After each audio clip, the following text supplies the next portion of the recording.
Coach, how we doing? Week 1's in the books. How you feeling? Good, yeah. It was good to come out of that game with a win, and felt the guys really played hard.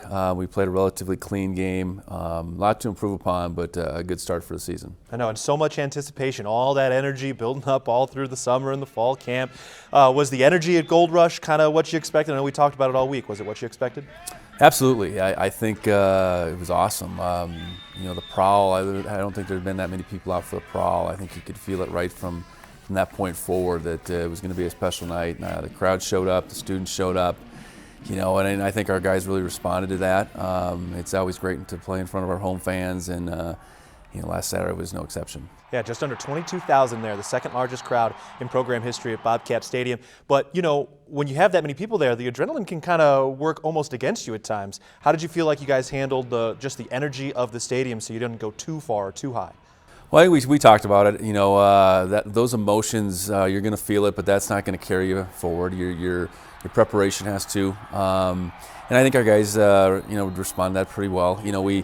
We had a good opening drive offensively. We didn't finish it off, unfortunately, in their tight, but then the defense turned around and got the ball right back. So I think the beginning phase of the game, our guys settled in and realized it's just still about playing. You want to feed off the crowd, but you still got to go out there each play and focus in on what you need to accomplish that play. Well, and you're going to need those skills getting ready for next week as well. I think one of the things that's really stood out to a lot of people about the way you're running the program is just that consistency, that emotional consistency. How do you set that tone for the guys coming into a big game week like this? Well, I think each week's its own as far as the opponent, but we want to be able to bring a consistent team to the ballpark, so to speak. And like this week, we're playing the top team in the country, defending champs. I think our guys know full well that we need to play well. I think we're going to be in as hostile environment as we're going to be in until maybe the end of the year this season. So. It's important that we have to be able to lean on, what goes on in the week of practice. Know that some good things are going to happen, and you got to be able to move on to the next play. And sometimes bad things are going to happen too, and you got to be able to move on. So I think the more you preach that, the guys really buy into it. They believe it. They see it, happen, on Saturdays. Where if you just stick with it, you just keep your focus moving forward, you're going to have a chance to be successful. Have you always been like this? Like, were you an overly fiery player, or where does this come from for you? Well, I just know in the game of football, emotions play a part of it. But if you ride that wave and you rely upon just pure emotion, that's going to change from quarter to quarter, play to play sometimes, and certainly week to week. If you can live within the things you can control, and be emotional certainly, but not rely on emotion. I think you have a better chance of consistency. And it's been part of the programs I've been around over the years, and certainly it's the way I believe that you should approach things. Well, in this game, we saw some great consistency from all the running backs in the win, the 63-20 win against Utah Tech. Obviously, the lead story is Scott Humphrey, 3 touchdowns, true freshman debut. But tell me about this young man when you first started recruiting him. When did you see him? What did he look like in high school? And why did you anticipate this type of performance from a guy like him? Well, he was a guy we were aware of out of his junior year. Unfortunately, we didn't get him here to camp or anything, but we were fully aware of him. He was a guy that we wanted to see early part of his senior year. See his improvement, see him at his best from a high school perspective, and early on last fall, yeah, he was on top of it. It looked like he'd gotten faster. The power was there, and just the relentless nature with which he runs showed up consistently week after week. We were fortunate to get him to campus on an official visit somewhere in the middle of the season, and secure his commitment at that point in time. But really felt like he was a guy that made that junior year to senior year improvement that sometimes those guys do slip through the cracks, so to speak, and Scott did that. And one game doesn't tell the whole story, but it was certainly a good way to start that story. Yeah, he laid some hits even as the running back in this game. I can only imagine what that looked like going up against some high school kids up in that area. Yeah, powerful, fast, runs with bad intentions, all that stuff. We got to get him dialed in, just with the game experience and the game speed and some of those things. But, good way to start off a career. On the defensive side, you know, we talked a lot about that nickelback position. Obviously, an NFL talent leaving in Ty Okada. Lavelle Price Jr. led y'all in tackles, had a couple of big plays in the red zone. Caden Dowler, 1 interception, nearly a second as well. What did you see from Price and Dowler in the way they matched up in this week? Yeah, they played real well collectively, and you know, it maybe flipped a little bit. I think everybody would assume that Caden would be more the tackler, and it just so happened, you know, Lavelle got those opportunities and he made the most of it. And then maybe that Lavelle's more the cover guy, and then Caden gets the interception. But tremendous play on the interception by Caden, and you know, probably even a better play on the ball that he almost had for that second pick. Both guys are very skilled, very smart players, where they're supposed to be, and for them to make those plays in that first opportunity is what our defense needed, quite frankly, and they'll need to continue to do that. Well, the DBs are going to play a big role in this game against South Dakota State coming up in week 2, and we're going to hear more about those defensive backs on the next edition of the Players Lounge. Simeon Woodard and Miles Jackson will be featured, and a little later we'll hear from the Dowler twins. Caden Dowler with the interception in week 1, and Taco Dowler, his twin brother, who was electrifying in the punt return game last year as well. All that and more coming up on the Bobcat Insider. Welcome back to Bobcat Insider, sponsored by First Interstate Bank.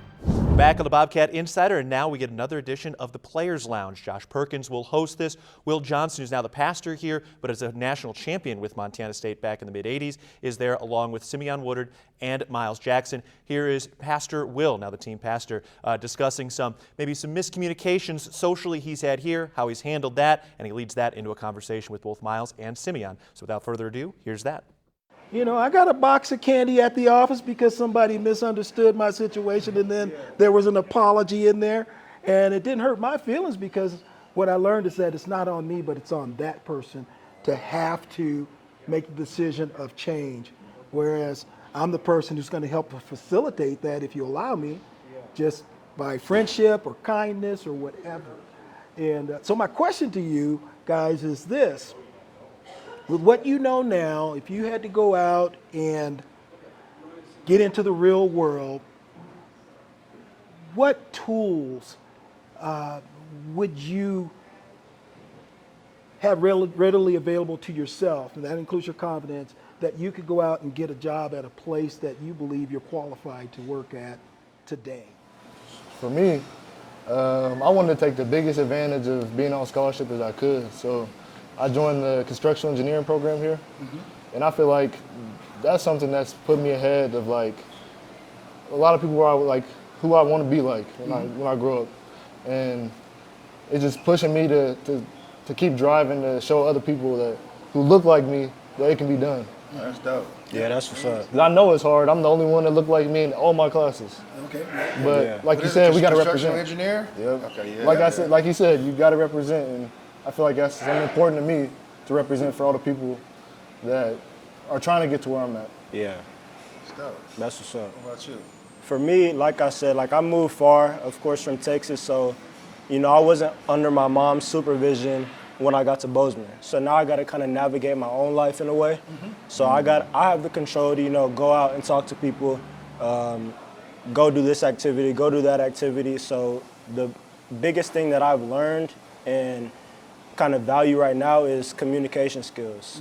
So I feel like they will get me a long way. Just being able to know how to talk to people, being able to understand people, and I learned that coming to Bozeman, so I think that'll be a big one for me. So a great conversation with that crew and talking with the DBs. Of course, Josh Perkins was a defensive back, so he was excited about it. But Coach Vegan, fun listening to Simeon Woodard and Miles Jackson. It really seems like they're turning into some great young men now a couple of years into the program. Yeah, no question. Haven't been here through Miles' entire time, but most of it, and certainly have seen Simeon through his whole time. And both guys that, you know, you can see a collective maturity and just finding themselves as young men. I know both are very good students, very serious about their academics. Both come from a long ways away. Miles from Portland, Simeon from San Antonio, and you know, that whole finding themselves, getting away from home, taking a leap of faith, coming to Bozeman, I think has been very beneficial to both of them. I think this community does a great job in helping shape our young men, and I think both Miles and Simeon are examples of that. That whole conversation is available on the Montana State Athletics YouTube page. It's a great conversation. Will Johnson even talks a little bit about going from 1-11 to 12-2 in a national championship just the year after that one-win season. So again, you can catch all that on the Montana State Athletics YouTube page. We'll be back right after this to talk about one of the biggest matchups in FCS, Montana State and South Dakota State next week. More of the Bobcat Insider after this. Welcome back to Bobcat Insider, sponsored by First Interstate Bank. Back on the Bobcat Insider, getting ready for one of the biggest matchups around the country, Montana State and South Dakota State over in Brookings. All right, Coach, here we go. Second time in really 3 games you're facing against South Dakota State. It's going to be a fun matchup. But first of all, overall, just looking at your schedule, last year you had the FBS. You've had some FBS games early. How do you like having one of these elite FCS matchups versus having an FBS matchup early in the season? We want to be tested in some regard in the preseason, and this is one way to do it. I think the nature of this being a home and home, to be able to give our fans this home game of this matchup of this level in a couple years is all part of the reason you do it. And I think either way, you're playing a really good team that's going to allow you to kind of find out where you're at, whether it is a South Dakota State this year, whether it's Oregon State last year, and we need to be up to the task.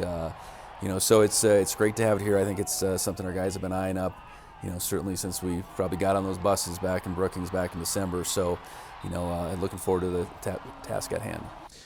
Obviously the last 2 games against the Dakota schools didn't end the way you wanted them to, but at the same time, Tommy Mellott went out in that first drive against North Dakota State. Sean Chambers got hurt on that first drive at South Dakota State. What do you remember about just the emotion when you found out in that South Dakota State game that Sean Chambers isn't come back out and that's going to close, maybe whatever percentage of that playbook in that game? Well, I knew it was going to be an issue for us, but at the same time we had to keep moving forward. And credit South Dakota State, their offense in particular, they kept putting the pressure on us. They kept capitalizing not only with touchdowns, but just their ability to stay on the field on third down made that game really difficult for us. And then on the flip side, we weren't able to do the same, and they opened up that lead before half. And Sean's injury was certainly part of that, but injuries are going to happen. You got to be able to play through those types of adversities, and we didn't happen to do it in that game. What's the chess match like playing this game in week 2? Mark Gronowski didn't have to play even the entire first half for South Dakota State in their D2 opening week win. For you guys, it didn't really look like you had to dive too deep into that playbook and the play calling of this one. So what's that chess match like, not trying to put too much on tape going into a matchup like this? Yeah, it's a little unusual when we did end our season against them, and you're really looking at, in that case, 13 games worth of information. Who we were, who they were at the time, and you take and remove a few seniors from the equation. You add 1 game on each side, and you add that the game is in September versus December. I think there's a lot of elements that are similar, and there's plenty of elements that are different. I hope for us, and I think we did establish some confidence last week of who we can be. Set the standard of who we want to be, and we gotta build on that. And I'm sure they think the same thing. It's obviously early in the season. You're still trying to figure out how it all fits together. So to have this test right now, it's a little bit unusual, but it's where it's at, and we're going to go after it with all the greatest intentions possible. I know one of the big questions in everybody's mind, the offensive line and the defensive line. They've got a lot of big size on both sides of the ball. You all have put on a lot of weight and a lot of extra work there. Are those guys going to be up to the task in the trenches in this game? Well, they need to be, and I don't know that this is a game that one side needs to completely dominate. But I know from our standpoint, we can't give up too much ground there. There has to be some give and take, and I think both of our lines are capable of that. And I would say they would say the same for them. I know that our guys need to know where they're going on both sides of football and do it as fast and physical as possible, play after play. And know that it's not all on their shoulders, but it certainly starts there. We got a lot of players behind them on both sides of the ball that will need to make plays as well, but we're going to have to hold our own up front. I know Bobcat Nation is very, very excited. The Nation, FCS Nation, is very excited. You pumped for this game on Saturday? Absolutely. This is what college football is all about. You're going on the road, going to play in a hostile environment. really get tested on all ends, and can't wait for it. A lot of gratitude to even be in a position like this to play one of the top games across the nation in the non-conference. Coach, this has been great. Looking forward to the game on Saturday. And after this timeout, we'll have a chance to hear from the Dowler twins, Taco and Caden, on the Bobcat Insider. Welcome back to Bobcat Insider, sponsored by First Interstate Bank.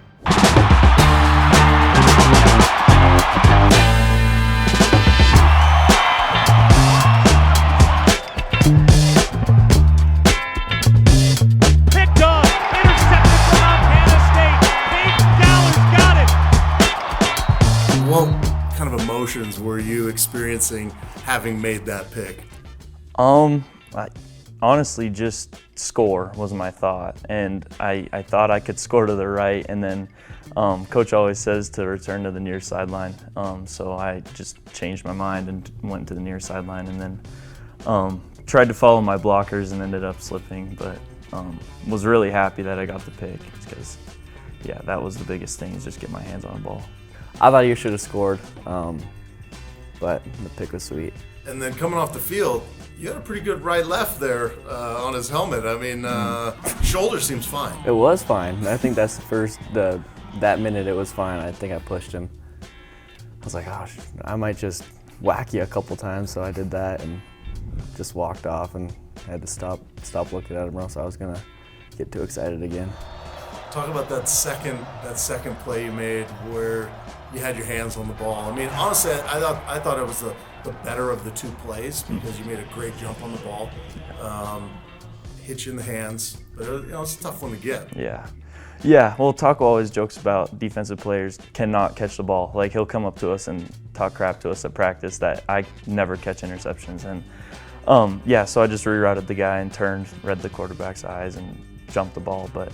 That would have been sweet if I got it, but I guess I don't have the hands. Did you give him any for dropping that second one? Yeah. He told me he went here with his hands, but I thought he went here with his hands, so I was just telling him just catch the ball like that and put your thumbs together, make a diamond. But I gave him a little bit of crap, but it was a good play too, so. But I think you did. I did. And Coach said to go like this, actually. In film the other day, he said to catch it like this, but maybe the receiver here is telling me to catch it like this. Maybe just catch it. Who do you listen to? I don't know. Maybe Probably. if you catch it, you don't have to listen to anyone. Wow. That's a good one. Yeah, fair enough. With you, I can be sad. Now remind everyone who's the older one. I am. Yeah, by 1 minute. Feels like a lot. A minute feels like a lot, doesn't it? Yeah, it does. Yeah. Worst minute of his life. Being alone? Yeah. Being without you? Yeah. Yeah, yep. It's got to be frustrating in one sense, though, that you're not both on the field. You're not in uniform this time around. And how do you guys manage these things amongst yourselves when you're talking at home, or do you guys help each other keep your mindset right?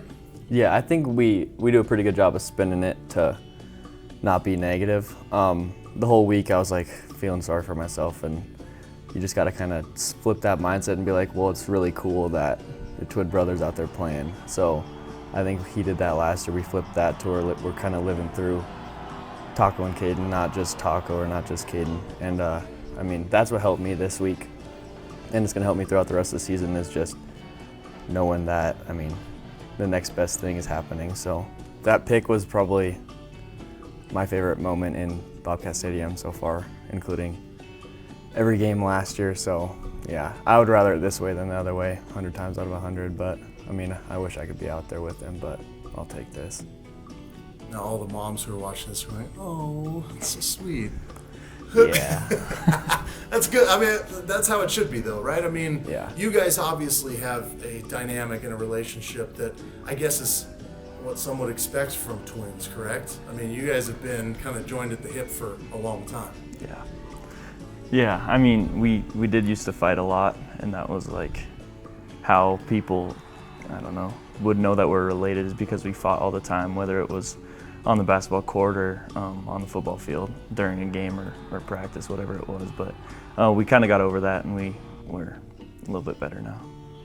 he's my biggest fan and texting me all day during the day of Gold Rush just to check up on me.